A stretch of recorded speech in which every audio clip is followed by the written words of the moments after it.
ಒಂದಷ್ಟು ವರ್ಷಗಳ ಹಿಂದೆ ರಾಮಪುರದಲ್ಲಿ ಅನು ಅನ್ನುವ ಹುಡುಗಿಯೊಬ್ಬಳು ತನ್ನ ತಂದೆ ತಾಯಿಯ ಜೊತೆ ವಾಸವಾಗಿದ್ದಳು.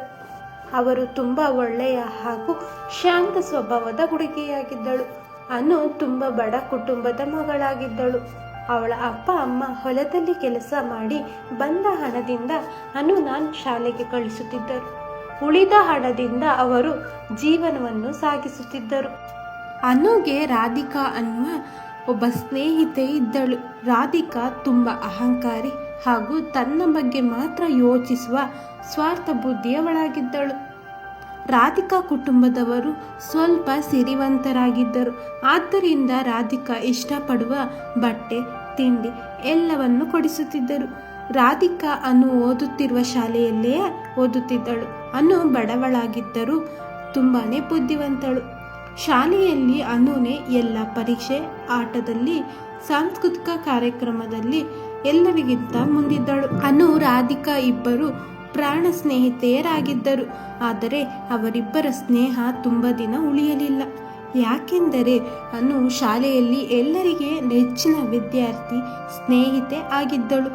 ರಾಧಿಕಾಗೆ ಅನ್ನು ಹೊಗಳುವುದು ಮಾಡಿದರೆ ಅವಳಿಗೆ ತುಂಬಾ ಅಸೂಯೆ ಆಗುತ್ತಿತ್ತು. ದಿನೇ ದಿನೇ ರಾಧಿಕಾ ಅನುವನ್ನು ದ್ವೇಷ ಮಾಡಲು ಶುರು ಮಾಡಿದಳು. ಹೀಗಿರುವಾಗ ಒಂದು ದಿನ ಶಾಲೆಯಲ್ಲಿ ಕನ್ನಡ ಟೀಚರ್ ಬಂದಿರಲಿಲ್ಲ.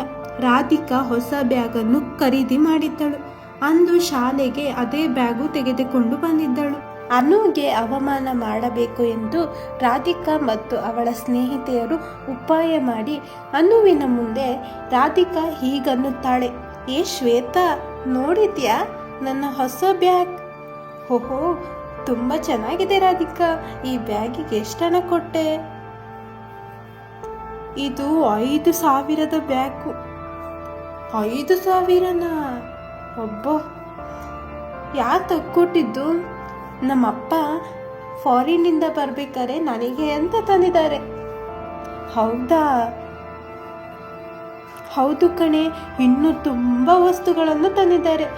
ಅನು ನಗುತ್ತಾ ಹೀಗನ್ನುತ್ತಾಳೆ, ಅದರಲ್ಲಿ ಬ್ಯಾಗ್ ಮುಖ್ಯವಲ್ಲ, ಅದರೊಳಗಿರೋ ಪುಸ್ತಕ ಮುಖ್ಯ ಎಂದು ಹೇಳುತ್ತಾಳೆ. ರಾಧಿಕಾ ಕಣ್ಣು ಚಿಮ್ಮಿ ಅನುನ ನೋಡ್ತಾ ಇರ್ತಾಳೆ. ರಾಧಿಕಾ ಅನು ಹಾಗಂದಿದ್ದು ತುಂಬಾ ಕೋಪ ತರಿಸುತ್ತೆ. ಅದಕ್ಕೆ ಅವಳು ಅನುಗೆ ಅವಮಾನ ಮಾಡಲು ಸಮಯಕ್ಕಾಗಿ ಕಾಯುತ್ತಾ ಇರುತ್ತಾಳೆ. ಮಾರನೆಯ ದಿನ ಶಾಲೆಯಲ್ಲಿ ಚಿತ್ರಕಲೆ ಸ್ಪರ್ಧೆ ಇರುತ್ತದೆ. ಅನು ಹಾಗೂ ರಾಧಿಕಾ ಇಬ್ಬರು ಸ್ಪರ್ಧೆಯಲ್ಲಿ ಭಾಗಿಯಾಗಿದ್ದರು. ಅನು ತುಂಬ ಚೆನ್ನಾಗಿ ಚಿತ್ರ ಬಿಡಿಸಿರುತ್ತಾಳೆ. ಅದನ್ನು ನೋಡಿದ ರಾಧಿಕಾಗೆ ತುಂಬಾ ಅಸೂಯೆ ಆಗುತ್ತೆ.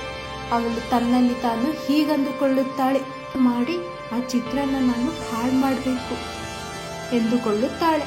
ಅನು ಬಿಡಿಸಿದ ಚಿತ್ರವನ್ನು ರಾಧಿಕಾ ಕಸಿದುಕೊಂಡು ಚಿತ್ರದ ಮೇಲೆ ಬಣ್ಣವನ್ನು ಚೆಲ್ಲುತ್ತಾಳೆ. ಅಷ್ಟೊತ್ತಿಗೆ ಗುರುಗಳು ಬರುತ್ತಾರೆ. ಅನು ಮಾಡಿದ ಚಿತ್ರವನ್ನು ನೋಡಿ ಗುರುಗಳು ಹೀಗನ್ನುತ್ತಾರೆ, ಏನಮ್ಮ ಅನು, ಈ ಚಿತ್ರದ ಮೇಲೆ ಬಣ್ಣ ಸುರಿದಿದೆ, ಯಾರು ಬಣ್ಣ ಹಾಕಿದ್ದು? ಗುರುವರ್ಯ, ಅದು ನನ್ನ ಕೈ ತಪ್ಪಿ ಬಿಟ್ಟಿದೆ, ನನ್ನನ್ನು ಕ್ಷಮಿಸಿ ಎಂದು ಕೇಳುತ್ತಾಳೆ. ರಾಧಿಕಾ ಮಾಡಿದ ಕುತಂತ್ರವನ್ನು ಗುರುಗಳಿಗೆ ಹೇಳೋದಿಲ್ಲ. ಆದರೆ ಗುರುಗಳಿಗೆ ಅದು ಅರಿವಾಗುತ್ತದೆ, ಇದು ರಾಧಿಕಾ ಕೆಲಸವೆಂದು. ಆದರೆ ಅವಳಿಗೆ ಬೈಯುವುದಿಲ್ಲ. ಮುಂದಿನ ದಿನ ಶಾಲೆಯಲ್ಲಿ ವಾರ್ಷಿಕೋತ್ಸವ ಇರುತ್ತೆ. ಆ ದಿನ ಅನುಗೆ ಶಾಲೆಯ ಮಾದರಿ ವಿದ್ಯಾರ್ಥಿ ಎಂದು ಅವಾರ್ಡನ್ನು ಗೆಲ್ಲುತ್ತಾಳೆ. ಗುರುಗಳು ಅಲ್ಲಿರೋ ಮಕ್ಕಳಿಗೆ ಹಾಗೂ ರಾಧಿಕಾಗೆ ಹೀಗನ್ನುತ್ತಾರೆ, ಅನು ಯಾಕೆ ಈ ಅವಾರ್ಡ್ ಅನ್ನು ಗೆದ್ದಿದ್ದಾಳೆ ಗೊತ್ತಾ ನಿಮಗೆ? ಅವಳು ತನ್ನ ಸ್ನೇಹಿತೆ ಮಾಡಿದ ತಪ್ಪನ್ನು ಮುಚ್ಚಿ ಇಡಲು ಅವಳಲ್ಲದ ತಪ್ಪನ್ನು ತನ್ನ ಮೇಲೆ ಹಾಕಿಕೊಂಡಳು ಮತ್ತು ತನ್ನ ಸ್ನೇಹವನ್ನು ಉಳಿಸಿಕೊಳ್ಳಲು ಪ್ರಯತ್ನಿಸಿದಳು. ಆ ಕಾರಣಕ್ಕಾಗಿ ಅನು ಈ ಬಹುಮಾನವನ್ನು ಗೆದ್ದಿದ್ದಾಳೆ. ರಾಧಿಕಾ ತಲೆಯನ್ನು ತಗ್ಗಿಸುತ್ತಾಳೆ. ಕ್ಷಮಿಸುವನು, ನಿಜವಾದ ಸ್ನೇಹವನ್ನು ನಾನು ಅರ್ಥ ಮಾಡಿಕೊಳ್ಳಲಿಲ್ಲ. ಅನು ನಗುತ್ತಾಳೆ.